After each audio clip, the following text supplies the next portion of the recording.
Good evening সবাইকে। Loving family with যোগমায়াতে আপনাদের সবাইকে স্বাগত।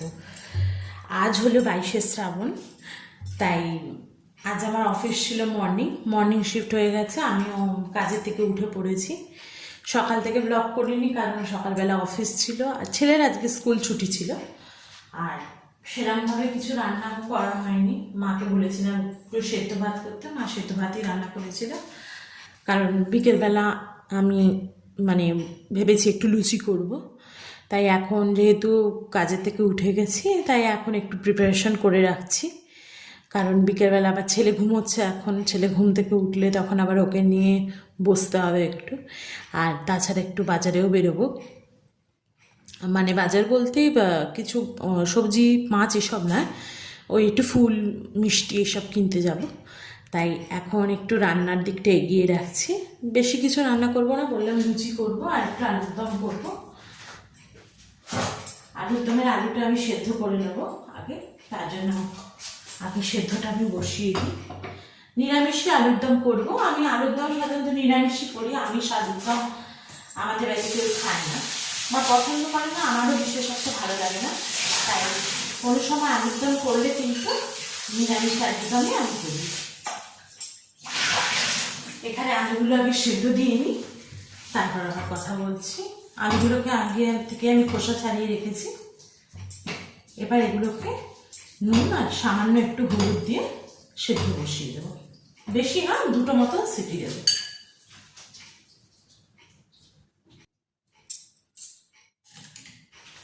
গ্যাসটা আগে অন করে দিচ্ছি।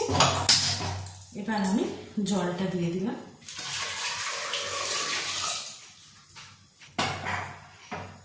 খুব বেশি সেদ্ধ করবো না, দুটো সিটি দেবো।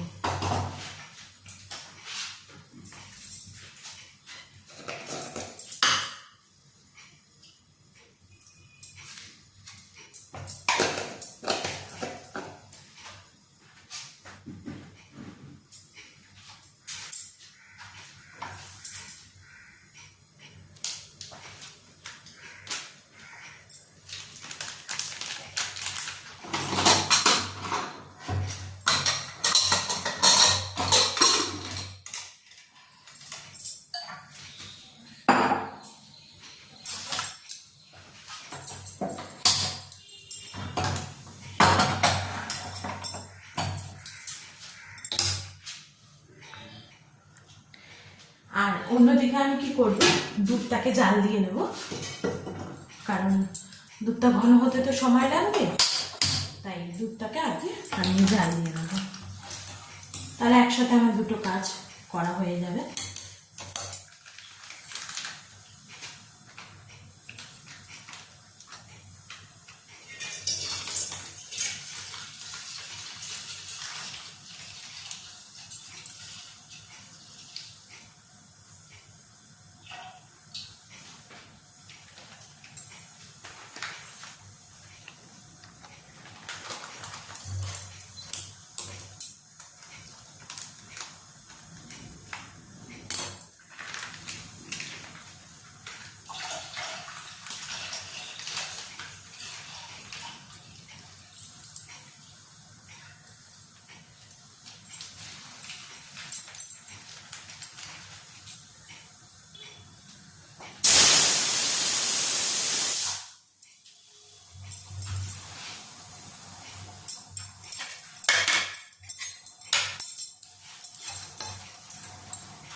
দুটো সিটি পড়ে গেছে, এবার আমি প্রেশার কুকারটাকে অফ করে দিলাম। কারণ বেশি সেদ্ধ করব না, কারণ আমি ভাজবো আবার কষাবো, তাহলে খুব ঘেটে যাবে আলুর দমটা।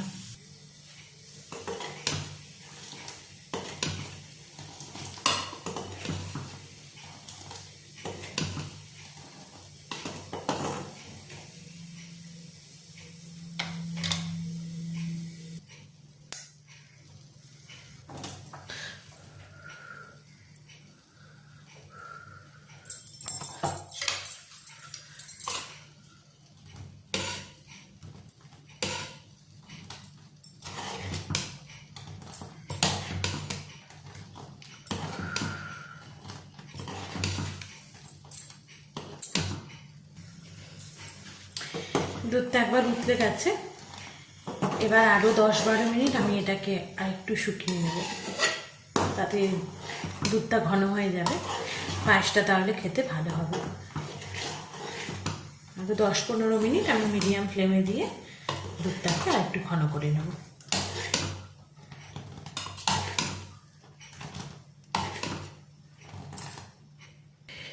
দুধটা তো এখন ফুটছে, এই সময় আমি 3-4টে থেতো করা এলাচও এর মধ্যে দিয়ে নেব।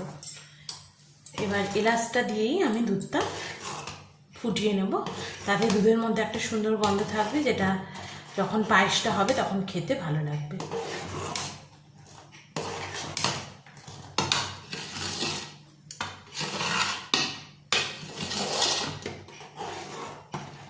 হাই ফ্লেমে নয়, আমি একদম মিডিয়াম ফ্লেমে রেখেছি, আর যখন উতলে আসবে তখন একবার করে আমি নাড়িয়ে নিচ্ছি।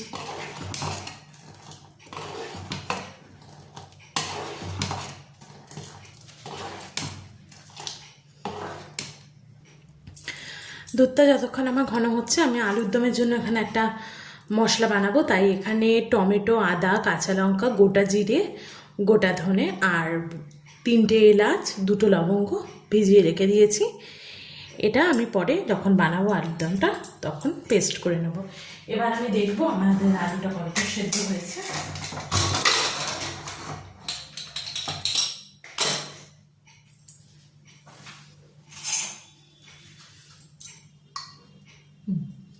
হয়ে গেছে, এবার আমি কিন্তু আলুটা ছেঁকে নেব।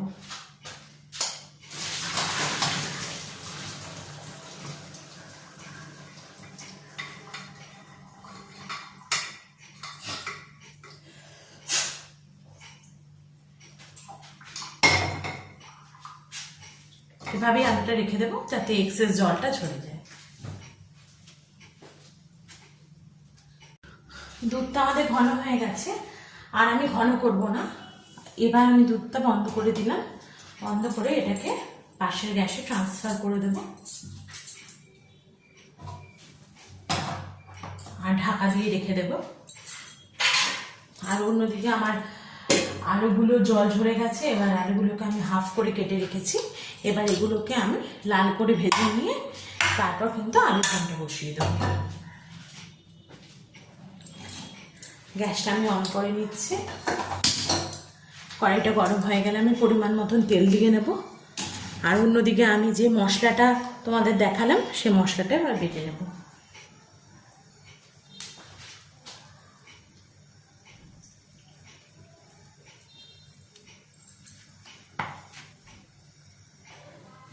তেলটা গরম হয়ে গেছে, এবার আমি আলুগুলো অল্প অল্প করে ভেজে নেব।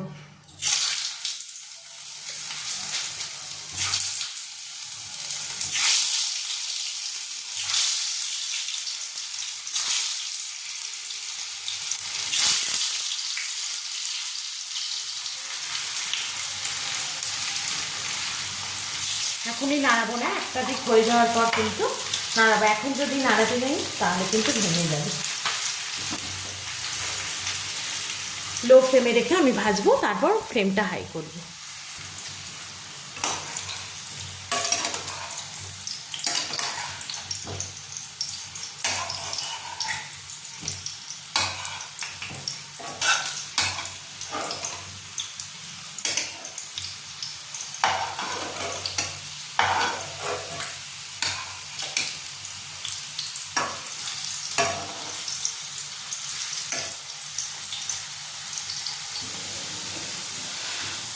আলুগুলো আমার লাল করে ভাজা হয়ে গেছে, এবার আমি আলুগুলোকে কিন্তু তুলে নেব।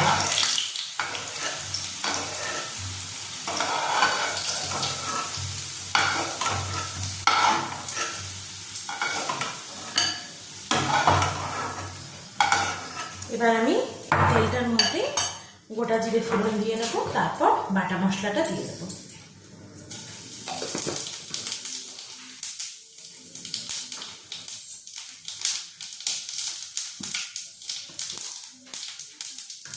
এবার যে মশলাটা আমি বেটে রেখেছিলাম সেটা আমি এর মধ্যে দিয়ে দিচ্ছি। গ্যাসটা এই সময় একটু লো করে দেবো।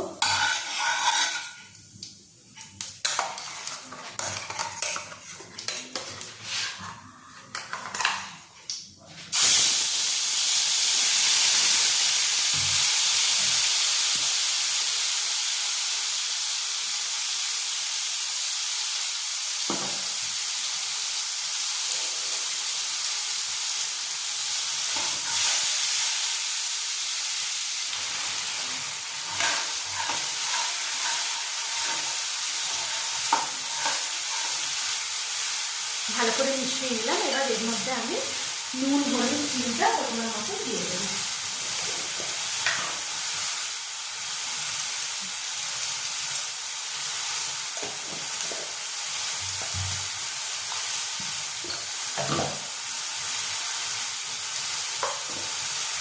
আর দিয়ে দেবো অল্প করে একটু চিনি। জিরে গুঁড়ো, ধনে গুঁড়ো আমি দেবো না, যেহেতু আমি গোটাই বেটে দিয়েছি।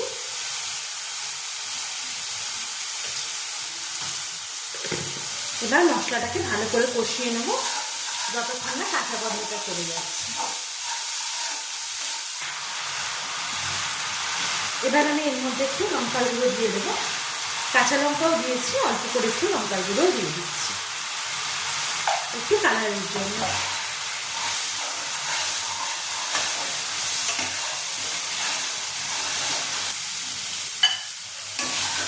মশলাটা কিন্তু আমাদের ভালো মতন কষে গেছে আর কাঁচা গন্ধটাও চলে গেছে। এবার এর মধ্যে আমি কিন্তু আলুগুলো দিয়ে দেবো আর দেবো সামান্য একটু জল। আগে একবার মিশিয়ে নিচ্ছি।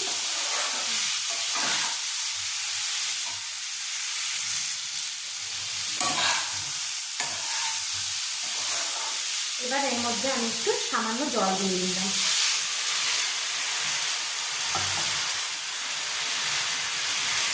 জলটা দিয়ে আবার একটু ভালো মতন মিশিয়ে নেব। এবার মশলার সঙ্গে আলুগুলোকেও একটু কষিয়ে নিচ্ছি।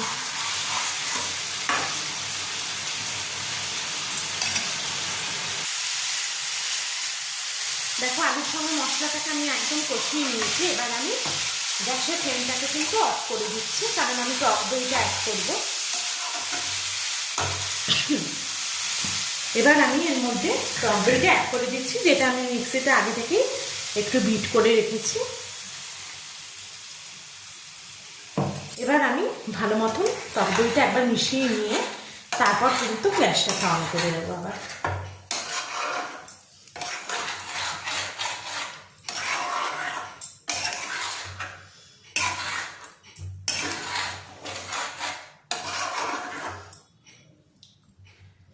মিশিয়ে নিয়েছি, এবার আমি গ্যাসটাকে অন করে দিচ্ছি।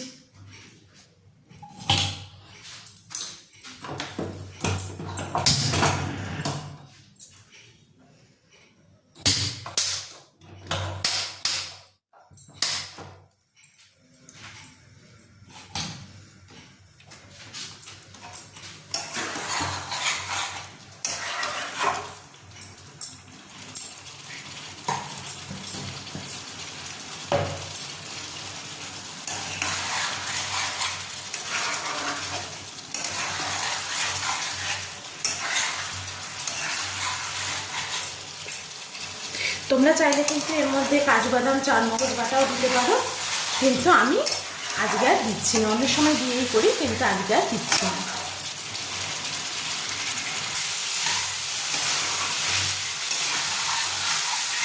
এবার আমি এর মধ্যে গরম জল দিয়ে দিচ্ছি।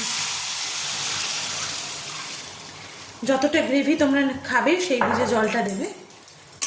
আমি দিলাম কারণ এটা একটু ফুটবে, ফুটলে কিন্তু শুকিয়ে যাবে, যেহেতু টক দই দেওয়া আছে। এবার হাই ফ্লেমে আমি 10 মিনিট মতন ফুটিয়ে বন্ধ করে দেবো।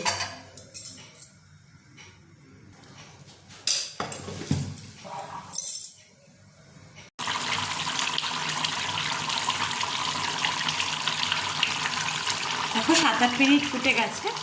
এবার আমি কিন্তু বন্ধ করে দিচ্ছি। আবার যখন খাবো গরম করে নেব। এখন আমি কিন্তু বন্ধ করে দিচ্ছি। বন্ধ করে আমি ঢাকা দিয়ে রেখে দেবো।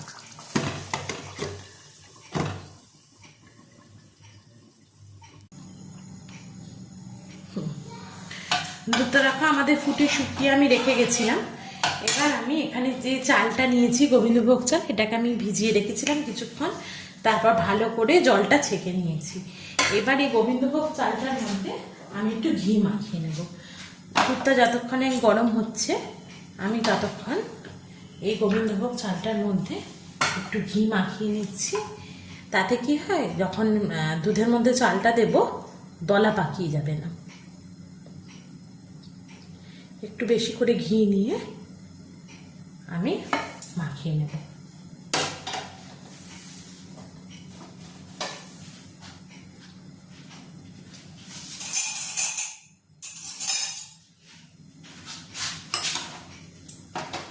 যাতে পুরো চালটার মধ্যে ভালো করে ঘিটা লেগে যায়।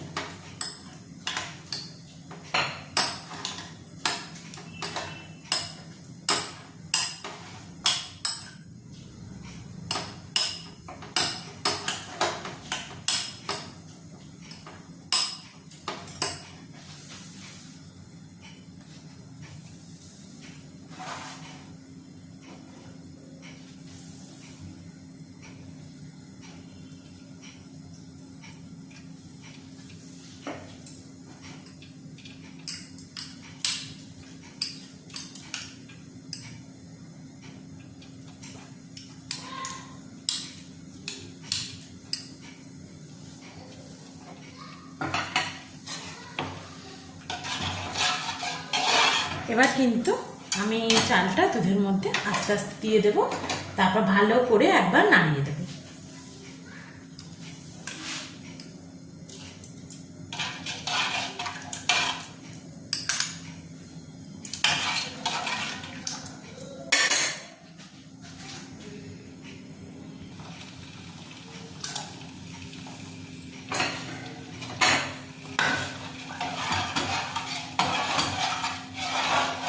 ভালো করে একবার মিশিয়ে দেব যাতে কোনো রকম লাম্পস না থাকে।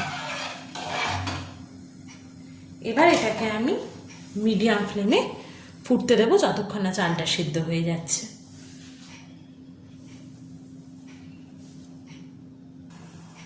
আর অন্যদিকে আমি এখানে একটা পাত্রে জল গরম করে নিয়েছি। এবার এর মধ্যে আমি চিনি আর আরেকটু মিল্ক পাউডার অ্যাড করে রেখে দেবো। এটা অপশনাল, তোমরা চাইলে নাও দিতে পারো, কিন্তু আমি যখন পায়েস বানাই তখন আমি এভাবেই দিই। এই জলের মধ্যে আমি একটু যে কোনো মিল্ক পাউডার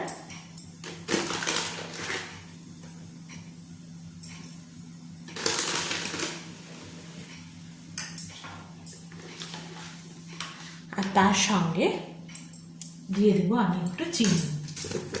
চিনিটা পায়েসে যতটা আমার মিষ্টি লাগবে সেরকম বুঝে আমি মিক্স করে রেখে দিচ্ছি। চালটা যখন একদম সেদ্ধ হয়ে যাবে তখন কিন্তু আমি এটা দিয়ে দেব।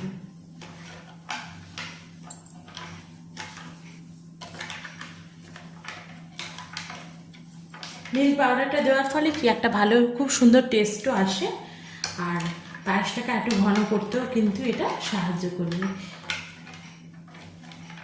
এবার এটাকে আমি রেখে দিলাম, চালটা সেদ্ধ হয়ে গেলে কিন্তু আমি এটা দিয়ে দেব।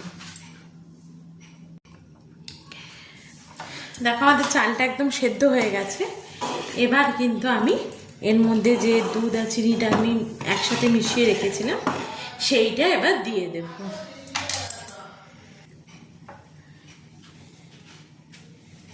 এবার আমি এটা দিয়ে দিচ্ছি। এর মধ্যে একসঙ্গেই চিনিটাও মেশানো আছে।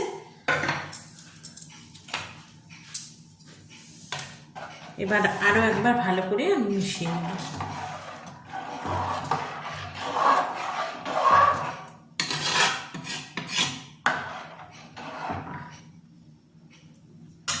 এবার এটাকে আমি মিডিয়াম ফ্লেমে রেখে দেবো যতক্ষণ না পায়েসটা একটু ভালো মতন ঘন হয়ে যাচ্ছে। ঘন হয়ে গেলে আমি চিনিটা একবার চেক করে নেব মিষ্টিটা কেমন হয়েছে, তারপর নামিয়ে নেব। দেখো পায়েসটা আমাদের একদম ঘন হয়ে গেছে।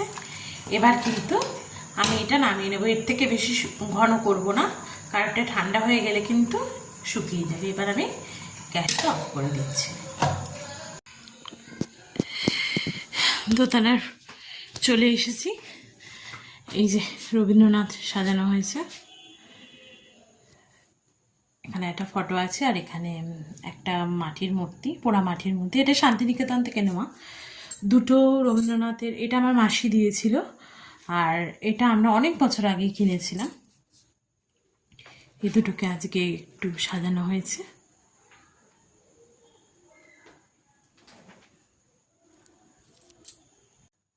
নমস্কার। রবীন্দ্রনাথ ঠাকুর। খান্ত বুড়ি দিদি শাশুড়ি, খান্ত বুড়ি দিদি শাশুড়ি, পাঁচফোন থাকে কালায়, শাড়িগুলো তারা উনুনে বেচায়, হাড়িগুলো রাখে আলনায়, কোন দোষ পাছে ধরে নিন্দুকে, নিজে থাকে ধারে লোহা সিন্ধুকে, তাহা করে গেল হাবাহা বলে রেখে দেয় খোলা জানলায়। দেখো এখানে রবীন্দ্রনাথ ঠাকুরকে সাজিয়ে একদম খাবার দাবার দিয়ে দিয়েছি। যা রান্না করলাম আজকে রবীন্দ্রনাথ ঠাকুরকে দিলাম। প্রত্যেকবারই দিই 25শে বৈশাখ 22শে শ্রাবণ, যা রান্না করে এই দিনটা আমাদের নিরামিষই রান্না হয়। আমি সাজিয়ে গুছিয়ে দিলাম। কিয়ান এই মাত্র কবিতা বলেছে। এবার আমিও যাবো, বাদ বাকি লুচিগুলো ভেজে নেব, তারপর খেতে বসবো।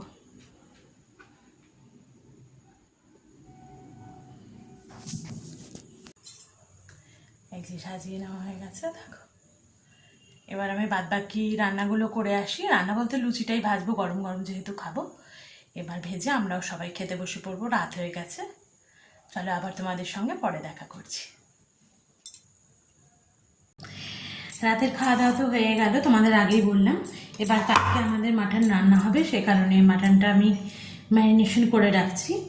কারণ রাত্রিবেলা থেকে ম্যারিনেশন হলে কালকে সকালে যেহেতু রান্না করব, সকালে ম্যারিনেশন করলে না বেশি সময় হাতে থাকবে না, তাই রাত্রিবেলায় আমি ম্যারিনেশনটা করে রাখছি।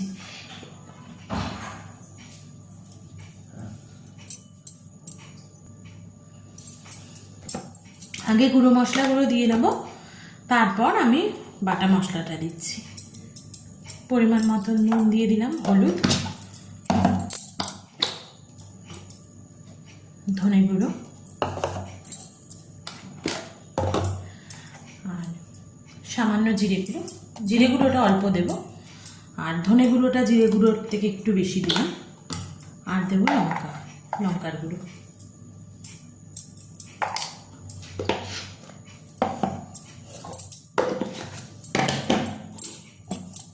আর দেব রসুন, কাঁচা লঙ্কা আর আদা একসঙ্গে আমি পেস্ট বানিয়ে নিয়েছি, সেই পেস্টটা আমি এর মধ্যে দিয়ে দিচ্ছি।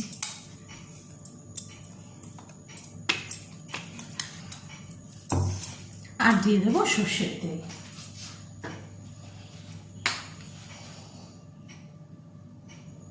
একটু বেশি করেই দেবো সর্ষের তেলটা। এবার আমি ভালো করে মাংসটা মাখিয়ে নেব।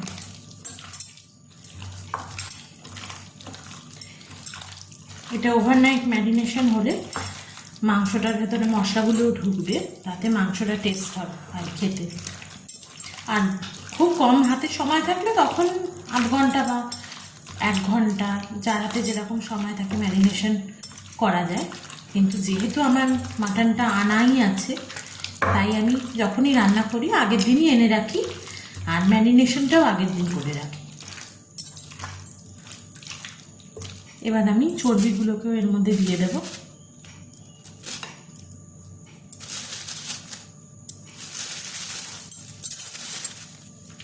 দিয়ে ভালো করে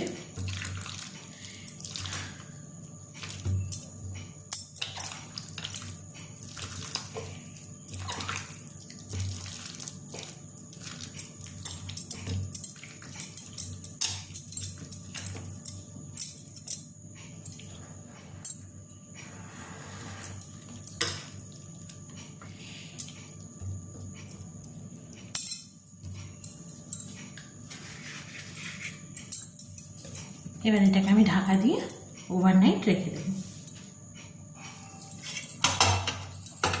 এবার এটাকে আমি ফ্রিজে রেখে দিচ্ছি। চলো সব কাজকর্ম হয়ে গেছে, এবার শুয়ে পড়বো। গুড নাইট আজকের মতন। আবার তোমাদের সঙ্গে দেখা হবে অন্য আরেকটা ব্লগে। আজকে আসছি, গুড নাইট।